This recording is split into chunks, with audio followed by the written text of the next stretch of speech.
ఈరోజు నాతో ఉంది నా శిష్యురాలు క్రాంతి ఉంది. తను మీ అందరికీ పరిచయం ఉంటుంది. డైట్ గ్రూప్స్ పెట్టి దాదాపు 10 సంవత్సరాల నుంచి నాతో కంప్లీట్గా ట్రావెల్ చేసిన క్రాంతి. ఇప్పుడు మేమిద్దరం కలిపి ఒక సింపుల్ రెసిపీ మన డైట్ చేసే వాళ్ళకి సౌకర్యంగా ఉండడం కోసం చూపిద్దాం అనుకుంటున్నాం. హాయ్ క్రాంతి. Hi sir. ఏం చేద్దాం ఇవాళ? ఎగ్స్ని కట్ చేసి చాలా టేస్టీగా ఉంటుంది. ఎగ్తో ఒక మంచి రెసిపీ సార్ చూపిస్తారు. చేసి చూపిద్దామా? యాక్చువల్గా ఇది నేను లాస్ట్ టైం అమెరికా ట్రిప్కి వెళ్ళినప్పుడు నాకు ఒక ఆవిడ చేసేది పెట్టారు. అంటే అప్పుడే అంతకుముందు ఇంకా మంచి స్నాక్స్ వెళ్దాం ప్లాన్కి వెళ్తాంటే ఇది నా కోడిగుడ్లాగా తినేది రెగ్యులర్గా. కాదు సార్, నేను చాలా వెరైటీగా చేశాను, మీరు ఖచ్చితంగా తినాల్సింది సార్, మీకోసం మిమ్మల్ని అందుకే ఇన్వైట్ చేశాను సార్ అని చెప్పారు. సరే నా ఒక టేస్ట్ చూసినాక నిజానికి ఆ రెస్టారెంట్ ప్రోగ్రామ్ క్యాన్సిల్ చేసి డజన్ లాగా ఇచ్చేసాను. సో అది ఈరోజు మనం చేసి చూపిద్దాం. నిజానికి మన డైట్లో ఎగ్స్ అనేది చాలా ఇంపార్టెంట్, నీకు తెలుసు కదా.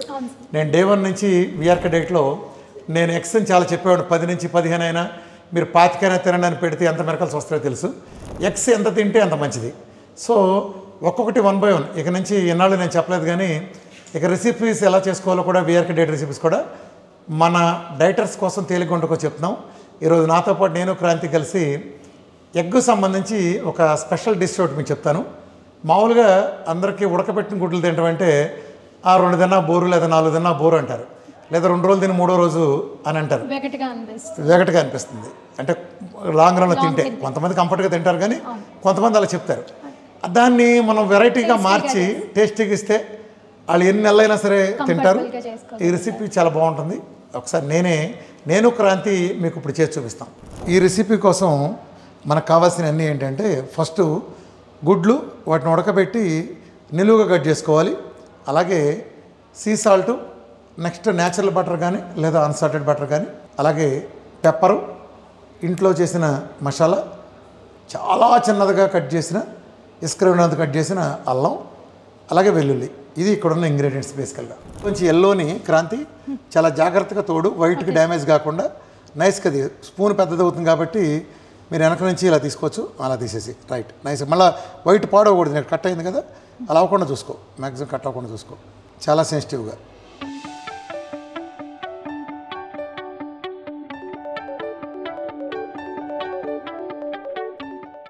ఇప్పుడు మీకు ఒక్కోసారి స్పూన్తో ఇబ్బంది అనిపిస్తే చేత్తో కూడా తీసుకోవచ్చు. ఇలా చక్కగా ఉడికినప్పుడు ఇలా వస్తుంది. ఇప్పుడు చేత్తో చూడక్రాంతి, చేత్తో బాగా వస్తుంది అనుకుంటే చేత్తో మీరు ఎలా అనుకుంటే అలా. అంటే ఎగ్ ఒక్కో నేచర్ని బట్టి ఒక రకంగా వస్తుంది, ఒక్కొక్క ఎగ్ని బట్టి. జస్ట్ ఇలా చేత్తో తీసుకుంటే ఇలా నీట్గా వస్తుంది. చేత్తోనే బెటర్ లాగా ఉంది స్పూన్ కంటే, కంఫర్టబుల్గా అయితే. కాకపోతే ఇరిగిపోకుండా చూసుకోవాలి మనం చేత్తో తీసేటప్పుడు, పక్కన విరగకుండా చూసుకోవాలి. ఇలా మనం ఎల్లోలన్నింటినీ కూడా తీసి కంప్లీట్గా ఒక గిన్నెలో తీసుకుంటాం. ఈ రకంగా మనం దీన్ని ఇప్పుడు సెపరేట్ చేసాం. ఎల్లో విడిగా వచ్చింది, ఇదిగోండి వైట్ ఇలా తీసి విడిగా పెట్టాం. ఇప్పుడు దీన్ని ఏం చేద్దామంటే క్రాంతి, దీన్ని కొంచెం స్మాష్ చేయండి ఫస్ట్.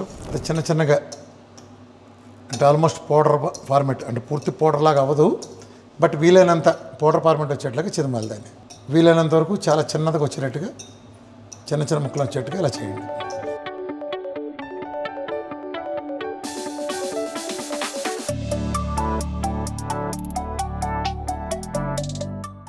ఇప్పుడు జస్ట్ పొయ్యి వెలిగించి బాణలి పొయ్యి మీద ఉంచండి. దీంట్లో కొంచెం బటర్ క్రాంతి మనం చేసే క్వాంటిటీకి సరిపడా చూసుకేసుకోవాలి. రైట్, రీజనబుల్గా ఉండేట్టు. ఇది బాగా కాగిన తర్వాత ఫస్ట్ బటర్ మరిగిన తర్వాత కొంచెం అలా కొద్దిగా వేయి, అల్లం చాలా తక్కువ. రైట్, చాలా శాస్త్రానికి అంతే. ఇది ఎక్కువ అవసరం లేదు బేసికల్గా. అలాగే వెల్లుల్లి, ఇది కొంచెం, ఈ 2 అల్లం ఇది వేసి కొంచెం 2 వేయించిన తర్వాత మిగతా వేద్దాం. శాస్త్రానికి వేసినట్టు ఇది ఎక్కడ ఘాటు ఉండకూడదు, జస్ట్ చాలా లైట్గా ఉండాలి, ఉందా లేదా అన్నట్టు ఉండాలి తప్ప టేస్ట్. మీరు బాగా కావాలని చేయమాకండి, అది ఉన్నట్టు తెలియకూడదు. ఇప్పుడు పోయి సిమ్లో ఉంచుకొని ఇప్పుడు ఎల్లో దాంట్లో పడేము.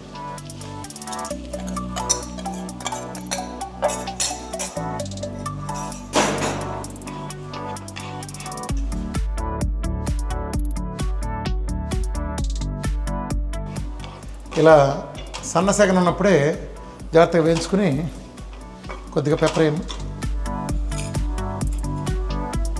చాలా లైట్గానే, ఎక్కువ వద్దు. ఇందా లేదా కొంచెం పెప్పర్ పర్లేదు.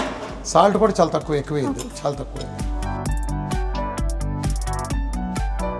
అలాగే మసాలా పౌడర్ కూడా కొంచెమే, కొంచెం అంతే. ఇప్పుడు దీన్ని బాగా పొగలు వచ్చే వరకు ఫ్రై చేయాలి.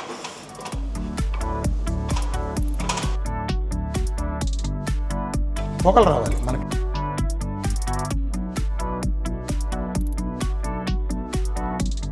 ఉప్పు కారం కానీ మసాలా కానీ మీరు ఒకసారి వేసినాక రెండోసారి అనుభవం వస్తుంది. దాన్ని బట్టి మీ టేస్ట్కి అనుగుణంగా మార్చుకోండి. సన్నగా సెగ పొగ వచ్చినట్లుంటే సరిపోతుంది. వేడి కాలింది కదా, రైట్.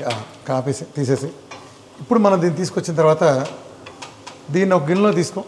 ఇలా బాగా మసిలిన తర్వాత దీన్ని నువ్వు ఇందాక ఏ గిన్నెలోంచి తోడావో తిరిగి దాంట్లో లేకపోతే మొగుడు కొట్టేస్తే సరిపోతుంది. ఇప్పుడు జాగ్రత్తగా ఒక స్పూన్తో తీసుకుని ఒక దాంట్లో స్టఫ్ సర్దేసి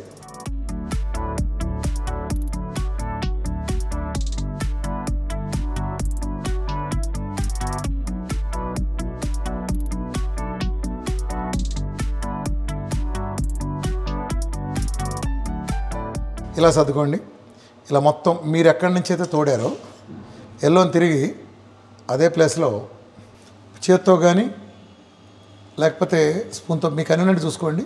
నిజానికి గుడ్డు అనేది నేను చాలా చిన్నపిల్లలు కూడా 15-20 గుడ్లు అయినా సరే తినండి అని చెప్తాను. ఈ గుడ్లు ఇస్తే ఎంతలో క్యాన్సర్ కానీ ట్రీట్మెంట్లో నేను ఒక 3 సంవత్సరాల పాప అల్కనంద అని ఆ పాపకి చాలా సివియర్ కేసు అయితే 3 సంవత్సరాల పాపకు రోజు 15 గుడ్లు పెడితే దెబ్బకి మొత్తం అంతా ఎగిరిపోయే అమ్మాయి ఆ పాప చక్కగా ఉంది. అట్లా అంటే అసలు ఎగ్స్ మిరకల్స్ చేస్తాయి. ఇలా చేసుకుంటే మామూలుగా 2-3 తిన్నాక బోరు కొట్టడం కాకుండా ఇష్టంగా తింటారు పిల్లలు కూడా, 5 కూడా తింటారు. పిల్లలకు కావాలంటే ఇలాగ చేసి పెడితే ఈ టేస్ట్కి ఎంతైనా తింటారు. వాళ్ళకి ఒక పానీపూరి పానీపూరి ఎలా ఒక్కొక్కటి ఎలా వేస్తామో సేమ్ అలాగే వస్తుంది. ఇది చాలా బలము, ఆరోగ్యానికి మంచిది.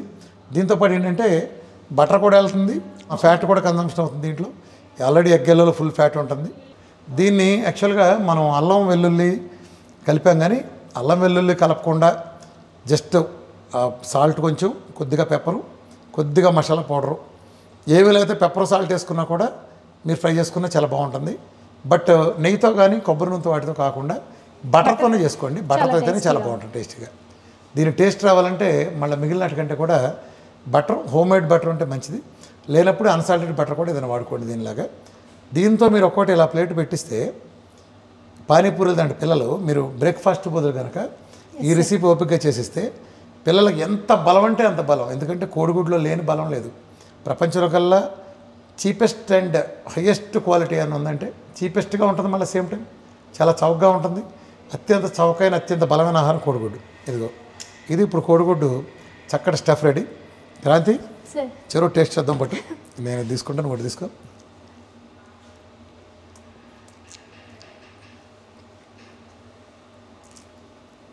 సూపర్ ఉంది సార్. అసలు నిజంగా మీరు హోమ్ మేడ్ తయారు చేసుకోండి. పిల్లలకు కానీ పెద్దవాళ్ళకి కానీ ఊరిని ఉడకబెట్టి గుడ్లాల మొహాన్ని పడేయకుండా మీరు ఇలా రెడీ చేసి పెట్టిస్తే వాడు పగలున్న స్టైన్ అంతా పోతుంది.